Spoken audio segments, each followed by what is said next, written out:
warahmatullahi wabarakatuh. Perkenalkan, nama saya Ana Zahira Muhammad. Saya dari Universitas Terbuka dengan prodi jurusan PGSD semester 2. Di sini saya akan menjelaskan tentang mata kuliah pendidikan anak di SD. Itu lebih tepatnya di modul 2 yang berjudulan dengan perkembangan kognitif anak di usia sekolah dasar. Tentang perkembangan kognitif pada usia anak di sekolah dasar ini terbagi dari 3 KB belajar atau kegiatan belajarnya, yaitu yang pertama itu tentang kemampuan kognitif anak usia di SD, juga KB kedua itu tentang bakat dan sosial anak di sekolah dasar, juga KB yang ketiga itu tentang peran intelektual peran kecerdasan intelektual dan kecerdasan emosional pada anak di sekolah SD. Tentang kegiatan belajar 1 yaitu tentang kemampuan kognitif anak di usia SD. Tentang kegiatan belajar 1 yaitu tentang kemampuan kognitif anak di usia SD itu juga terbagi dari perkembangan kognitif anak di SD. Jadi dari tahap perkembangan kognitif anak di SD itu terbagi dari 4 tahap, yaitu asimilasi, skema, akomodasi, dan equilibrium. Ada juga tahap dari Santrok. Berikut beberapa tahapnya itu terbagi dari 4. Yang pertama itu tahap sensori motorik, yang kedua itu tahap pre-operasional, untuk yang ketiga itu adalah tahap operasional konkret, dan yang keempat adalah tahap formal operasional. Jadi di sini kita akan membahas dari tahap yang pertama itu tahap sensori motorik. Tahap sensori motorik itu terjadi pada umur anak baru lahir sampai umur anak 2 tahun. Di sini contoh-contohnya mungkin seperti apabila ibu atau adik-adik kalian yang meletakkan jari telunjuk di bibir anak bayi, mungkin nanti dia akan mengisap jari tersebut.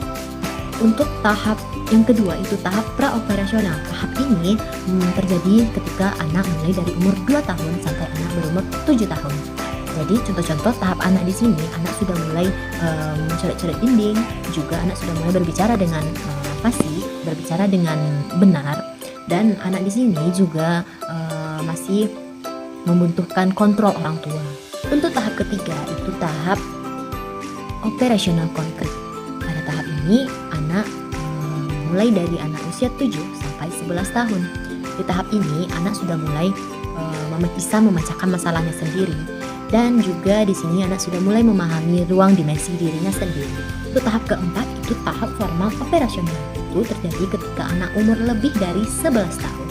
Di sini terdapat 2 sifat. Yang pertama sifat deduktif hipotesis, dan yang kedua itu tentang berpikir kombinatoris. Di sini kita akan lanjut kepada KB kedua atau kegiatan belajar 2, itu tentang bakat dan kreativitas anak di SD. Untuk yang pertama kita akan mencari tahu apa itu pengertian dari bakat. Bakat itu apa ya? Bakat merupakan sesuatu tugas yang tanpa perlu latihan yang bisa kita lakukan. Bakat itu juga seperti sesuatu hal yang sudah ada pada diri kita sendiri, yang bisa kita asah dengan cara mempelajarinya lebih mendalam.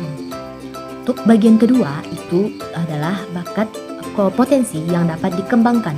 Itu juga terbagi menjadi 2. Yang pertama itu faktor dalam dirinya sendiri, dan juga faktor keadaan lingkungan anak. Contoh dari faktor dalam diri anak itu bisa seperti psikis anak, juga fisik anak. Kalau psikis itu adalah seperti jiwa anak atau mental anak. Kalau fisik anak itu seperti badan, kesehatan.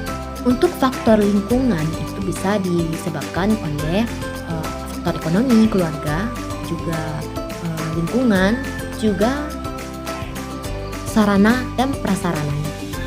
Jadi di sini kita akan memasuki tahap pengertian kreativitas. Kreativitas adalah kemampuan untuk berbuat kombinasi baru melalui data, informasi yang sudah ada. Jadi di sini kita akan memasuki tahap hubungan antara kreativitas dan kecerdasan. Hubungannya bisa dilihat dari kreativitas sebagai dimensi fungsi kognitif yang relatif bersatu yang dapat dibedakan dari tes intelijen.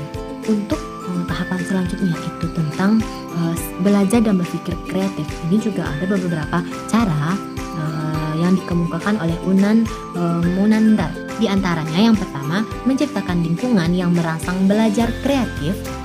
Kedua, mengajukan dan mengundang pertanyaan. Yang Yang ketiga, memandu perkembangan kognitif atau berpikir dan juga afektif, itu sikap dan perasaan. Berikut ini juga ada beberapa faktor yang mempengaruhi dan sumber-sumber kreativitas yang perlu dikembangkan. Itu bisa dilihat dari sumber kognitif, juga sumber kepribadian, sumber motivasi, dan juga sumber lingkungan. Selanjutnya kita akan memasuki dari KB3, yaitu tentang peran kecerdasan intelektual dan kecerdasan emosional anak di SD. Yang pertama, kita akan mempelajari tentang peran kecerdasan intelektual anak. Yang pertama itu peran konsep IQ. Struktur intelektual menurut Guildford ini juga terbagi dari adanya operasi intelektual dan juga isi intelektual dan produk yang menunjukkan hasil dari operasi. Untuk tahapan selanjutnya yaitu pada tahapan kecerdasan emosional. Yang pertama itu pengertian kecerdasan emosional adalah kemampuan seseorang yang mampu untuk memotivasi diri dari adanya rasa frustasi pada diri sendiri. Untuk tahapan selanjutnya itu adalah peran orang tua dan guru dalam mengembangkan EQ dan EQ anak. Di antaranya adalah yang pertama menyadari emosi anak, yang kedua mengakui emosi sebagai pandangan untuk kedekatan dan mendidik, yang ketiga mendengarkan dengan empati dan menegakkan perasaan anak, juga menolong anak untuk memberi nama emosi dengan kata-kata dan juga menentukan batas-batas sambil membantu anak untuk memecahkan masalah. Untuk yang pembelajaran selanjutnya atau materi selanjutnya itu tentang ciri-ciri kecerdasan bisa dilihat dari keterbelakangan mental anak berbakat. Ciri-ciri anak berbakat itu seperti anak yang otaknya encer, yang apabila ditanya dia langsung menjawab, dan apabila ada tugas dia sekali menjelaskan dia itu langsung mengerti oleh guru-guru.